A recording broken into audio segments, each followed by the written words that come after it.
नागपूरमध्ये आपण जातोय, प्रतिनिधी जितेंद्र शिंगाडे आपल्याशी जोडले गेले। तर जितेंद्र, काय नेमकं वातावरण आजच्या गुढीपाडव्याच्या दिवशी नागपूरमध्ये पाहायला मिळतंय?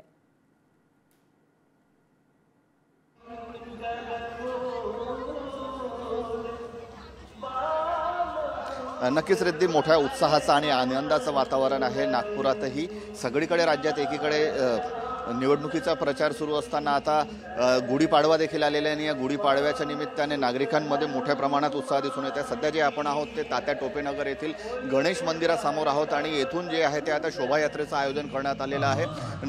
नववर्ष स्वागत समितीच्या वतीने या शोभायात्रेचं आयोजन करण्यात आलेलं असून आता या शोभायात्रेच्या तयारीसाठी जे आहेत ते आपल्याला नागरिक आहेत, सामान्य नागरिक असतील, लहान मुलं असतील, ते आपल्याला इथे दिसून येत आहे। आपण पाहू शकतो की लहान मुलांनी आता जो दानपट्टा आहे आणि ज्या कलाबाजी आहेत त्याचं देखील प्रदर्शन करण्यास सुरुवात केलेली आहे। अजून शोभायात्रेला सुरुवात व्हायची आहे, मात्र त्यासाठी एक मोठा रथ सजवण्यात आलेला आहे। महत्त्वाचं म्हणजे हे तात्या टोपे नगर, 8 रस्ता चौक आणि लक्ष्मीनगर अशापर्यंत या शोभायात्रेचं आयोजन करण्यात आलेलं आहे। नववर्ष स्वागत समितीच्या वतीने या शोभायात्रेचं आयोजन करण्यात आलेलं आहे आणि महत्त्वाचं म्हणजे यात उपमुख्यमंत्री देवेंद्र फडणवीस आणि केंद्रीय मंत्री नितीन गडकरी हे देखील एक 7:30 ते पावणे 8च्या सुमारास या शोभायात्रेमध्ये सहभागी होतील। एकूणच मराठी नववर्षाच्या निमित्ताने, गुढीपाडव्याच्या निमित्ताने मोठ्या उत्साहाचं आणि आनंदाचं वातावरण आहे। सकाळपासून लोक आता गोळा होण्यास सुरुवात झालेली आहे आणि थोड्याच वेळात या शोभायात्रेला देखील आता सुरुवात होणार आहे। निश्चित जितेंद्र, आणि शोभायात्रेचे अपडेट्स दिवसभरात तुमच्याकडून घेऊ। धन्यवाद दिलेल्या माहितीसाठी।